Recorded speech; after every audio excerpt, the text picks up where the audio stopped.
অবশেষে পুলিশের হাতে গ্রেপ্তার হলেন বাংলাদেশি সাংবাদিক ইলিয়াস হোসেন। বোমা হামলার হুমকি দেওয়ার কারণেই তাকে গ্রেপ্তার করল নিউ ইয়র্ক পুলিশ।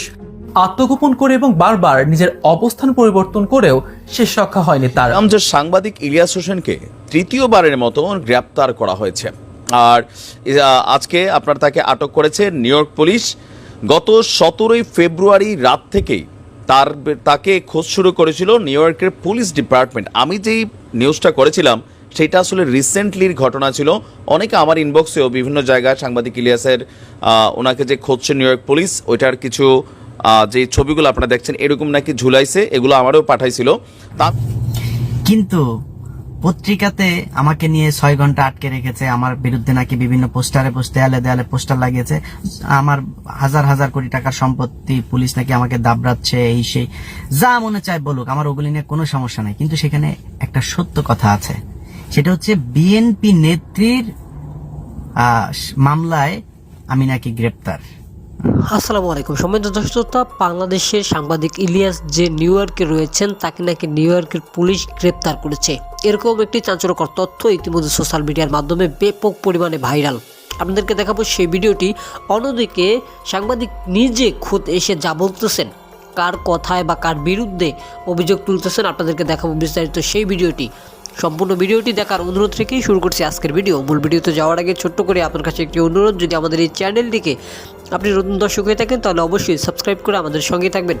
কথা না বাড়িয়ে প্রথমে আমরা স্ক্রিনে সেই ভিডিওগুলো দেখে আসি, পরপর কি ঘটেছিল বা কি হচ্ছিল যার বিশ্লেষণ করতেছেন শেষমেশ অবশেষে সাংবাদিক ইলিয়াস, সেই ভিডিওগুলো আমরা পরপর স্ক্রিনে দেখে আসি। অবশেষে পুলিশের হাতে গ্রেপ্তার হলেন বাংলাদেশি সাংবাদিক ইলিয়াস হোসেন। বোমা হামলার হুমকি দেওয়ার কারণেই তাকে গ্রেপ্তার করল নিউ ইয়র্ক পুলিশ। আত্মগোপন করে এবং বারবার নিজের অবস্থান পরিবর্তন করেও শেষ রক্ষা হয়নি তাকে ধরিয়ে দিতে হুলিয়া জারি করেছিল সেখানকার প্রশাসন, লাগানো হয়েছিল পোস্টার। কি অপরাধে গ্রেপ্তার হতে হলো আলোচিত সমালোচিত বাংলাদেশি সাংবাদিক ইলিয়াস হোসেনকে? কি শাস্তি বা পেতে পারেন তিনি? জামিন পাওয়ার ব্যাপারে বা কি আইন আছে যুক্তরাষ্ট্রে? এসবের বিস্তারিত নিয়ে থাকছে এখনকার বিশেষ এই আয়োজন।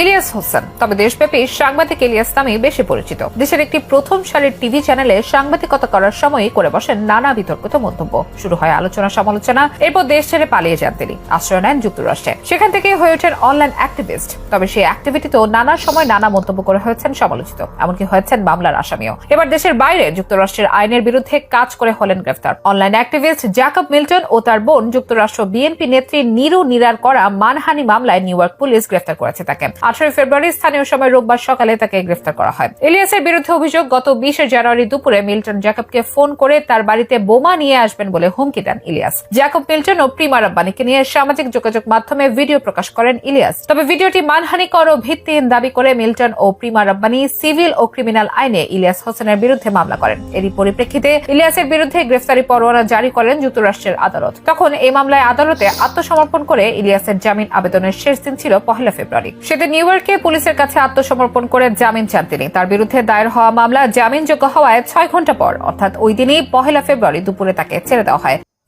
সকালই একটা মন খারাপের খবর যারা সাংবাদিক ইলিয়াসের ফ্যান ফলোয়ার আছেন। দর্শক, গতকালকে আমি যখন নিউজগুলো করি ভোর রাতে করি, বাংলাদেশ সময় রাত আনুমানিক 4টা 4:30 এই টাইমে আসলে নিউজগুলো আমি রেকর্ড করি। তো আমি খুবই লেটেস্ট যে আপডেটটা পাইলাম যে সাংবাদিক ইলিয়াস হোসেনকে তৃতীয়বারের মতো গ্রেপ্তার করা হয়েছে, আর আজকে আপনার তাকে আটক করেছে নিউ ইয়র্ক পুলিশ। গত 17 ফেব্রুয়ারি রাত থেকেই তাকে খোঁজ শুরু করেছিল নিউ ইয়র্কের পুলিশ ডিপার্টমেন্ট। আমি যেই নিউজটা করেছিলাম সেটা আসলে রিসেন্টলির ঘটনা ছিল। অনেকে আমার ইনবক্সেও বিভিন্ন জায়গায় সাংবাদিক ইলিয়াসের ওনাকে যে খুঁজছে নিউ ইয়র্ক পুলিশ, ওইটার কিছু যে ছবিগুলো আপনারা দেখছেন এরকম নাকি ঝুলাইছে, এগুলো আমারও পাঠাইছিল।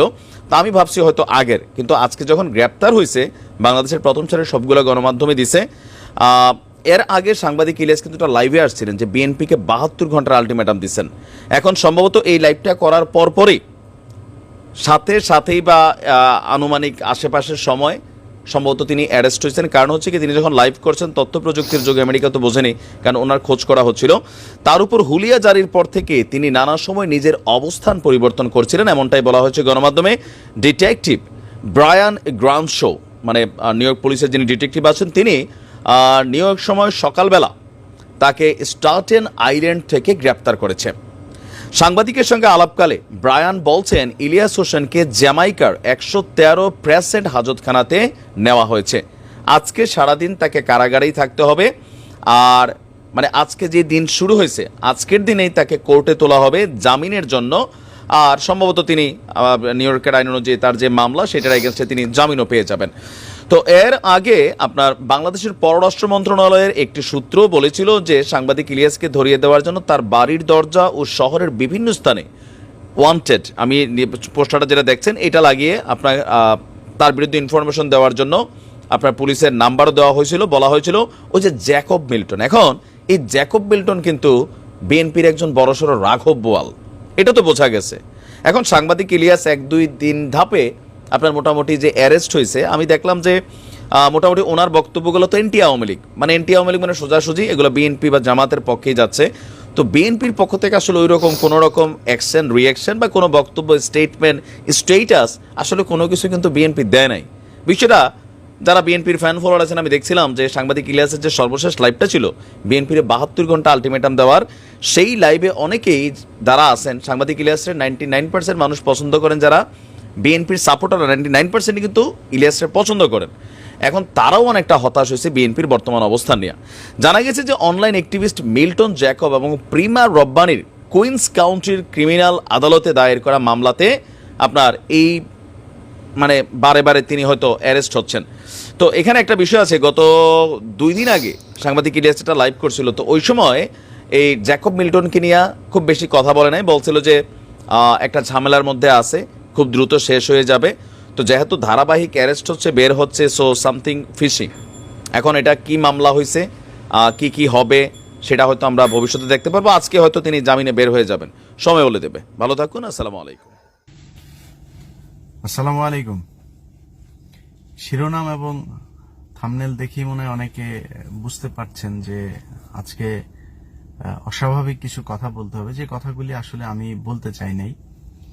তবে কথাগুলো আরো প্রায় 1.5 বছর আগে বলা প্রয়োজন ছিল। আমি মনে করেছিলাম যে আমি না বললে এমনিতেই বিএনপি এই কাজগুলো করবে।